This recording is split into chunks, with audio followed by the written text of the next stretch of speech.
Hello everyone, my name is Fireheart. So, I've been playing Genshin since its release in 1.0 of the second week. And after that long time of being a free-to-play, analyzing every character that I should get, I learned to identify when a character will be strong or not. And today, I will tell you what makes a character strong, and by contrast, what makes a character weak. So that in the future you can know yourself if the character is good within a few days of release. In this video, the examples will start from simple to more complex as the video goes on.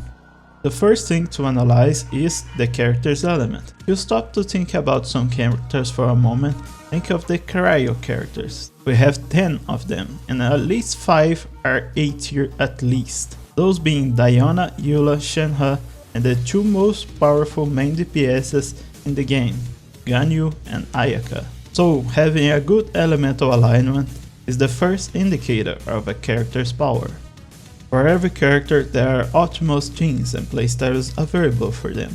For example, characters that can perform well on a perma-freeze, vaporized composition. Two examples here being Ayaka and Hu Tao, who perform well due to the power of its elemental reaction. There are also those that perform well in many team comps. For example, Raiden Shogun works well in physical, electrocharge, superconduct, mono-electro and quicken reaction due to her high electro application. Another example is Zhongli. Basically, if you put him in any team composition, it will be a great addition for the team. Characters that group enemies are also a good example of favored playstyles, since the Abyss usually has at least one side with a lot of enemies. Usually the animal characters are the ones who do that, such as Kazuha, Venti and Sucrose. Another point of consideration, especially for my free-to-play homies, is the weapon choices. Usually you can find at least one weapon that fits that character well. However, two characters come to mind: Hu Tao and Xiao. What do they have in common? Both are spear main DPS characters, and all the DPS spear options are locked behind gacha, or you need to spend some star glitter and get the black leaf pole. Not a huge drawback, but is a point of consideration.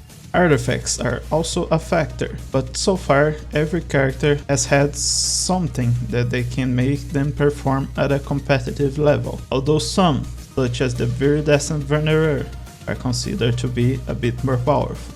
Characters usually specialize in certain roles, not just the ones that we think of first, but there are subcategories. Bennett is a character which we would categorize as a support, but in further characterization, he is both a high output healer and a great buffer, so not only is he great at one thing, he's the best at doing two things. Other great subcategory is sub-DPS, also known as off-field DPS, such as Xingqiu, Xiangling and Fischl. You might have also caught on by now that these characters do more than one thing.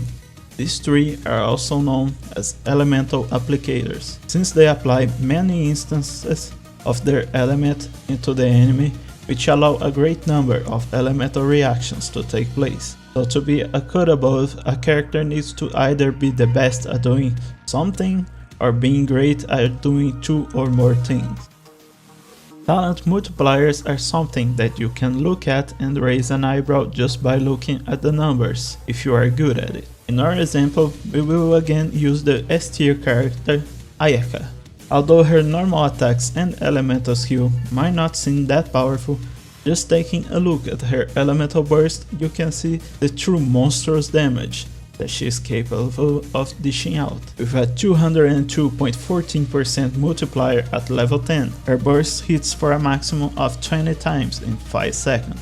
So if your Ayaka hits for 15,000 per hit, which is possible even for a free-to-play player, that means that you can hit a total of 300,000 damage per enemy in a single burst.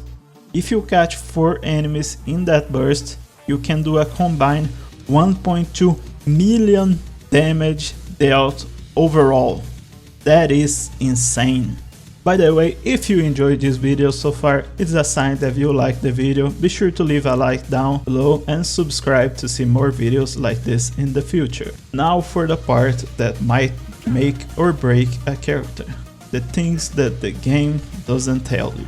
Let's take my number one character, Ganyu, to be our main representation of this point. One of the factors that make her so powerful is her power of double reverse melting an enemy. Confused? Well, let's break it down in parts. The reverse melt elemental reaction is cryo applied after pyro, which multiplies the character's damage by 1.5. But in a hidden mechanic specifically for characters like Ganyu, her charge shot makes so quick consecutive attacks that a single instance of weak pyro application can be triggered twice to do a reverse melt, once by the hit of the charge shot and a second time by the bloom of the charge shot. Other reasons why Ganyu is my number one rated character, that she embodies most of what I've already talked about. She has great multipliers, good weapon choices, both free to play and play to win, more than one good choice of artifact sets. Although most of her power is on her charge shot, the famous Morgana permafreeze composition is capable of using her burst, making her essentially a support character, an off-field DPS to be exact, since the icicles deal AoE damage in a small radius. And even though she deals big damage, she is also an AoE based character that uses her charge shot, which has no cooldown like skills, or energy requirement like burst. In contrast to my point of internal cooldown, Yoimiya is a character that suffers from such issue, which makes her reverse vaporize only 1 in 3 of her pyro infused normal attacks. This and the lack of AoE damage, which is quite weird for a fireworks based character by the way. You know, fireworks, those things that explode in a large radius. Anyway, she's still one of my favorites though, but I gotta admit, she is not S tier. In conclusion, analyzing a character before you decide to get it might make your game experience more fun, or you can simply just be a wealthy person and get everything you want. But that is all for today folks. If you liked the video, make sure to hit the like button down below, subscribe if you want to see more videos like this to be delivered to you by YouTube, fresh off the making. That will help me out greatly. Check out my Twitter, I just made a fan art of Dia that you can find it there. Share the video on the internet and I will see you in the next video.